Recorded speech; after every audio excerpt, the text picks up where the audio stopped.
we talk about expertise, but I think your comment about being somewhat maniacal is interesting too, because I'm wondering if there are kind of personality traits that you see in really good early stage founders. And part of the reason I ask that question is because I think over time, what you can see is sometimes it's those things that are benefits at the early stage can be speed bumps. Not necessarily benefits. Exactly, Well, exactly. I So, say this yeah. I say this all the time. The same skills, for example, you got to be a little irrational to launch something and start something. Right. You have to believe that you can do it better when a lot of times the evidence, or at least the statistics, are lined up against you. Yeah.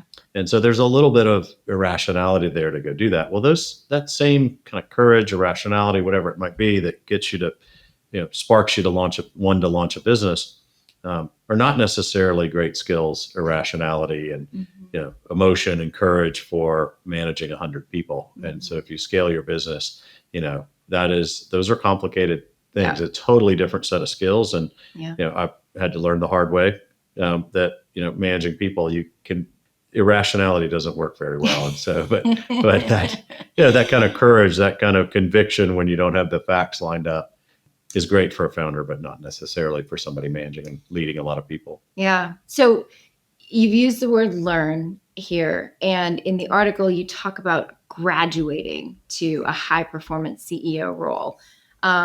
So that to me sounds like a gradual process, not an abrupt shift, right? So can you talk a little bit about how founders can go through that preparation and if there are certain things that they should be attuned to as they're evolving toward that graduation? Yeah. Well, I think in the quote, it says, a transition, not simply of title, but mindset. It starts with mindset. Okay. And what I find with most founders, including this one, was when I started, I actually thought I was a good CEO. And, and it took a while of if I went and looked at the data though, after the fact, it was, well, I wasn't a particularly good hirer of people. I didn't necessarily conduct great interviews. I hired people that I liked, but not that were super competent. Yeah. Just all the things that you see from first-time CEOs. I mean, I certainly did that as well.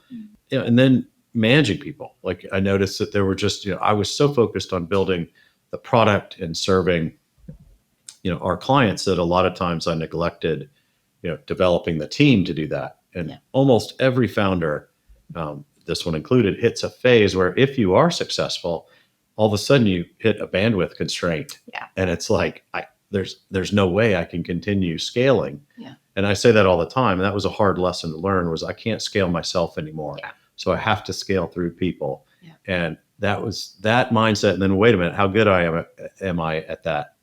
Not very good. And I really wasn't.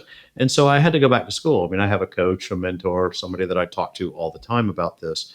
I think that realization for most of the founders we work with is a hard one, because they think to themselves, and I can speak from experience, like, oh, I started this thing, I'm the CEO, like what I say is the right way and I know best. And but the truth of the matter is, somebody who has a great idea on, like I said earlier, combining private markets with the traditional wealth management platform, or they're a 26-year-old brilliant technologist. But the fact of the matter is, what do they really know about scaling a sales force, right, or developing high-end marketing plans and generating leads, especially if they're 26? They spent their whole life, mostly probably in an academic setting, studying technology, or studying finance, but not necessarily studying marketing, sales process, and all these other things. So, we, in talking to founders, but also the advice I've given myself when I look in the mirror, this is probably a decade or two ago, you're really not that good at these skills. You don't have any experience. Yeah. If you, actually looked around and started absorbing from people who really do have these skill sets, it would help you incorporate those skills and become a better manager.